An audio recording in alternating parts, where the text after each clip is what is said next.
Indahnya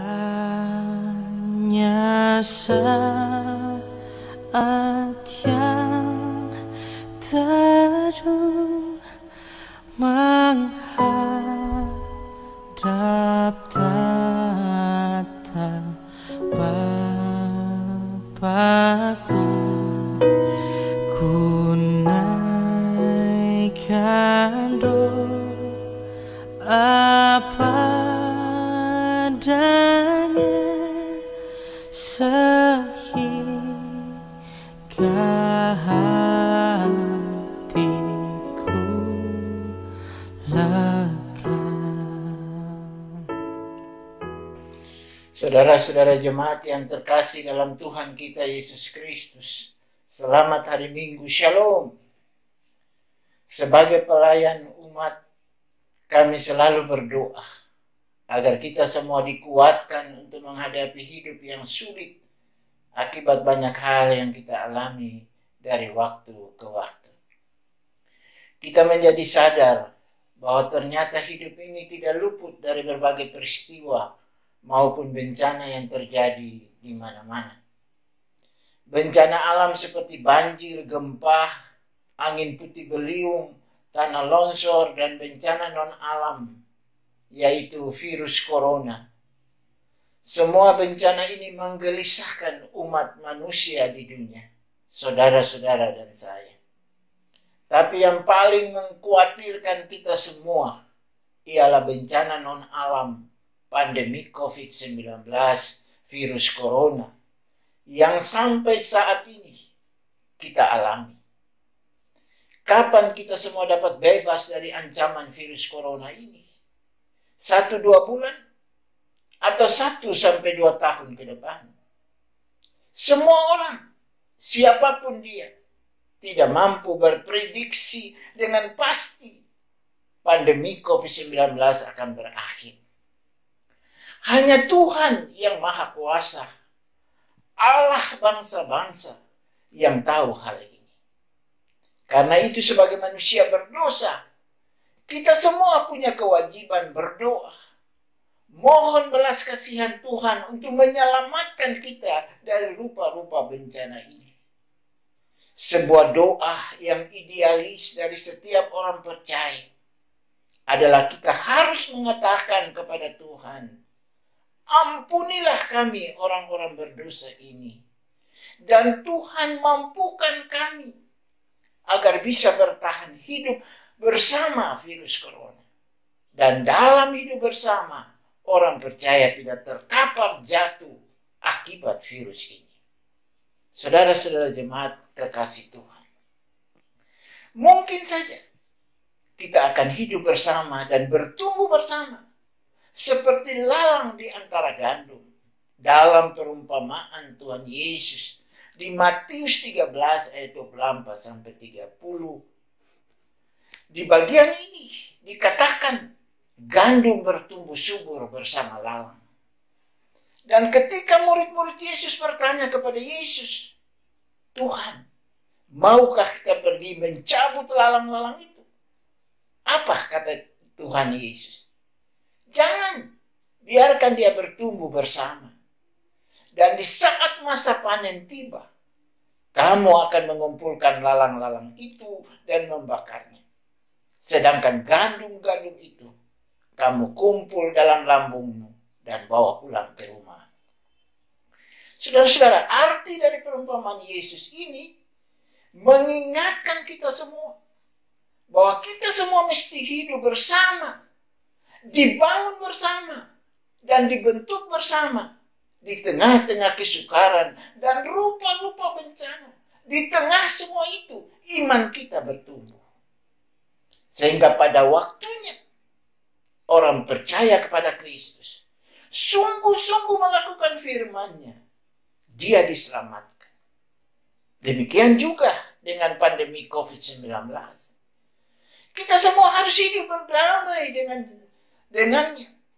Sebab disitulah kita dibangun dan bertumbuh bersama. Saudara-saudara, keyakinan iman orang-orang percaya selalu dibentuk di tengah-tengah kehidupan yang sulit ini. agar iman kita menjadi teguh, kuat dan tegar menghadapi semuanya. Jangan kita takut atas kematian. Sebab tanpa virus corona, setiap hari, mungkin setiap jam, juga ada kematian. Bukan karena terkapar virus corona baru ada kematian manusia di dunia ini. Tidak, saudara-saudara. Kita percaya bahwa iman Kristiani mengajar kita semua bahwa hidup dan mati manusia adalah dua titik yang mesti dialami oleh siapapun dia manusia, sesuai kedaulatan Tuhan pada waktunya. Karena itu saudara-saudara, anjuran pemerintah, himbauan gereja, hidup sesuai protokol kesehatan, dan tinggal di rumah sambil berdoa, naikkan pujian kepada Tuhan Yesus, kita bisa memutuskan mata rantai penyebaran virus corona. Ibu dan Bapak jemaat sekalian yang Tuhan Yesus kasihi, kebenaran firman Tuhan yang kita renungkan pagi ini adalah Yeremia 14 ayat 1-9. Pada bagian ini Yeremia mengemukakan bahwa bencana kekeringan yang dialami oleh umat Israel adalah karena dosa mereka atas alam ini. Sehingga dalam ayat 2-6 Nabi menyebutkan bahwa ada bahasa alam yang meratapi bencana ini. Dikatakan di situ, negeri Yehuda berkabung karena kesusahan. Orang-orang keluar masuk pintu gerbang, semuanya rebah ke tanah karena mereka tidak kuat berjalan lagi. Wajah mereka terlihat pucat dan menjadi lemah karena kekurangan kebutuhan pokok. Bencana ini, baik pemerintah maupun masyarakat, melihat sebagai hukuman Allah atas tindakan manusia yang salah terhadap alam ciptaan Tuhan. Dengan kesadaran bencana kekeringan sebagai hukuman Allah, maka seharusnya pemerintah berjuang mengatasi kekeringan ini. Namun sebaliknya, pemerintah menekan orang kecil, masyarakat yang sudah lemah dibiarkan berusaha sendiri mendapatkan air bersih. Mereka harus keluar masuk kota mencari air dan sumber air. Orang kecil, perempuan, dan anak-anak ditekan untuk mendapatkan air. Para petani menjadi kecewa. Mereka tidak dapat berbuat apa-apa, sebab tanah sudah kering. Rumput-rumput semuanya kering. Binatang-binatang liar hidup menggenaskan. Saudara-saudara, ternyata usaha masyarakat untuk mendapatkan air semuanya hampa dan kosong. Pemerintah yang adalah simbol dari orang-orang kuat yang punya kuasa diharapkan untuk dapat menolong masyarakat kecil, orang-orang lemah. Tapi ternyata tidak diwujudkan dengan kehadiran para pemimpin di tengah-tengah penderitaan masyarakat. Malah pemerintah tidak merendah pada teguran firman Tuhan.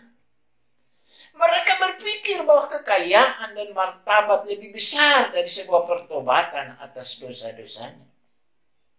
Kesombongan dan keangkuhan diri membutakan mata dan telinga mereka untuk melihat dan mendengar jeritan dan tangisan negeri, yaitu tangisan orang-orang kecil, orang-orang lemah, dan orang-orang susah.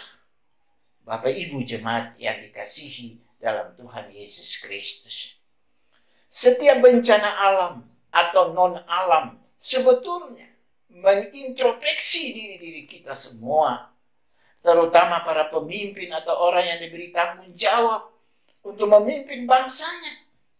Seharusnya tidak berkeras hati, tutup mata dan tutup telinga dari semua penderitaan dan bencana ini. Bencana kekeringan adalah hukuman Allah bagi semua orang, karena manusia merusak alam, padahal manusia diberi mandat atau dipercayakan Tuhan untuk menjaga dan merawat alam ini dengan baik. Namun ternyata manusia salah melakukan kewenangan yang Allah berikan kepada manusia.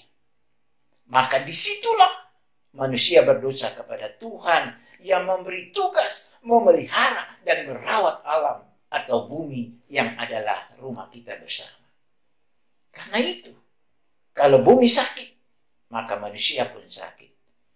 Kalau bumi terancam punah, kehidupan seluruh makhluk manusia dan ciptaan lainnya turut terancam. Sebab kita ada dalam sebuah ekosistem yang saling bergantung satu sama lain. Bencana kekeringan yang dialami Yeremia dan bangsanya menjadikan diri Yeremia sebagai seorang nabi peduli terhadap rakyat yang kecil, berpihak kepada orang kecil.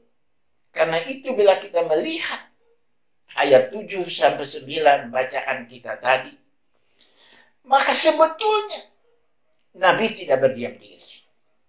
Nabi tidak mempersalahkan bencana kekeringan ini karena perbuatan 1-2 orang. Atau perbuatan pemerintah dan rakyat. Tidak, saudara-saudara. Nabi Yeremia memahami bahwa bencana kekeringan ini adalah hukuman Allah bagi semua umat Israel, termasuk pemimpin maupun rakyat. Karena itu, sebagai seorang pelayan atau seorang nabi, Yeremia punya tanggung jawab terhadap kehidupan umat yang sementara menderita. Yeremia mewakili umat datang dan berdiam diri serta berdoa kepada Tuhan.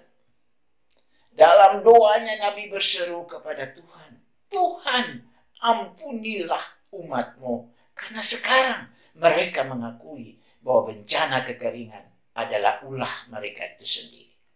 Karena itu Tuhan, bebaskanlah kami dan selamatkanlah kami. Saudara-saudara, Yeremia memohon belas kasihan kepada Allah yang Maha Kuasa. Dengan berterus terang mengakui kesalahan-kesalahan umat.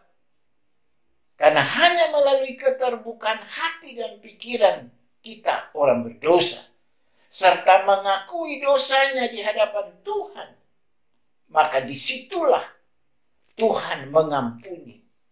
Maka disitulah Tuhan menyelamatkan kita semua dari bencana dan kesusahan yang kita alami dari waktu ke waktu. Ibu dan Bapak jemaat sekalian yang Tuhan Yesus kasihi. Demikian juga sekarang. Kita ada dalam kesusahan akibat pandemi COVID-19. Pada situasi dan kondisi ini, mengharuskan kita semua merenungkan kesalahan dan dosa-dosa kita. Sekaligus masing-masing orang mengintrospeksi dirinya. Mengapa kita diperhadapkan dengan bencana non-alam ini? Kita tidak perlu mempersalahkan siapa-siapa. Tapi marilah kita sadar bahwa kitalah orang-orang berdosa yang mesti datang, berdiam dan berdoa di hadapan Tuhan, memohon belas kasihan Tuhan, agar Tuhan mau mengampuni dosa-dosa kita, serta mau menyelamatkan hidup kita semua.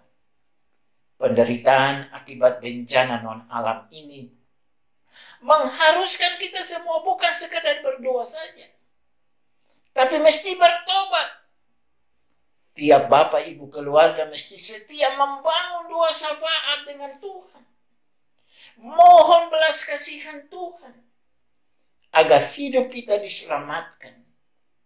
Agar kita bertahan hidup di tengah-tengah pandemi COVID-19. Hidup yang bertahan di tengah kondisi ini adalah hidup yang mengandalkan Tuhan dengan kekuatannya. Hidup beriman tidak hanya nampak dalam ruang-ruang ritus, melainkan juga mesti nampak dalam ruang-ruang sosial dan lingkungan dimanapun kita berada. Panggilan beriman kita bukan hanya merawat diri-diri dan keluarga kita saja, tetapi panggilan iman itu juga untuk merawat bumi, rumah hunian kita bersama. Tema-tema selamatkanlah bumi, selamatkanlah kehidupan, Allah menjamin kehidupan segala makhluk.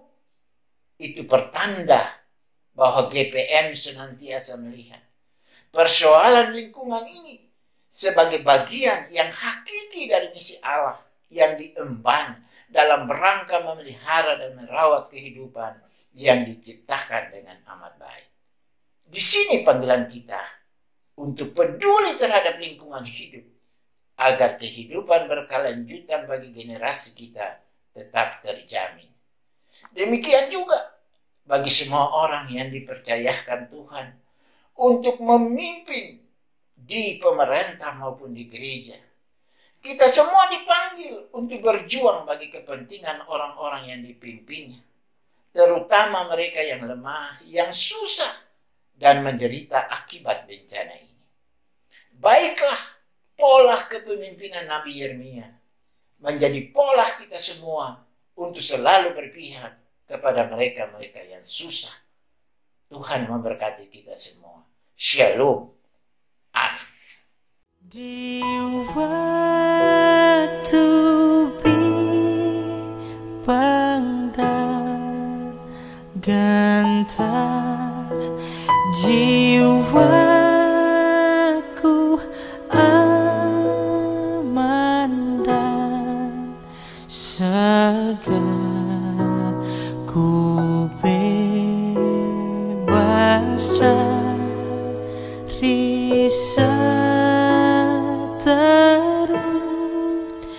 di dalam saat yang teduh.